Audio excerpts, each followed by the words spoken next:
ابھی میں social media پر ایک کوٹیشن پڑھ رہی تھی. مجھے اتنا اچھا لگا کہ جو مٹی کے گھر تھے وہ سکون سے تر تھے.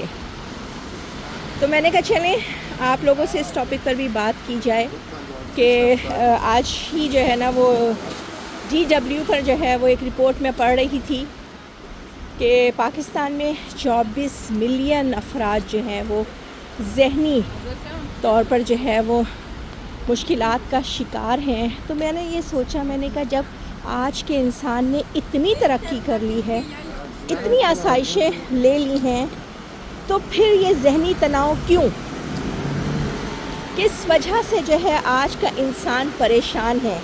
بات پھر وہی آتی ہے کہ آپ میں سے بہت سارے لوگ اس بات کو نہیں مانتے کہ پیسہ سکون کی گارنٹی نہیں دیتا.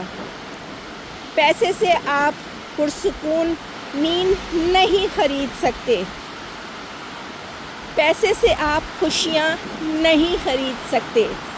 اور یہ تو چلو صرف پاکستان کی بات ہے نا, پوری دنیا میں کہنا چاہیے نا کہ ترقی یافتہ ممالک کی اگر آپ جو ہے نا ان کا جا کے گوگل پہ سرچ کریں تو آپ کو پتہ چلے گا کہ کس ملک میں خودکشیوں کا جو ہے وہ سب سے زیادہ جو ہے وہ کیسز رجسٹر ہوتے ہیں یا کیسز جو ہے وہ سامنے آتے ہیں. آخر کیوں ایسا ہے؟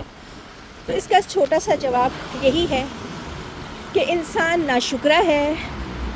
اس کو سمجھ نہیں آتی ہے کہ اصل میں اس کا سکون یا اس کی خوشیاں کن چیزوں سے وابستہ ہیں.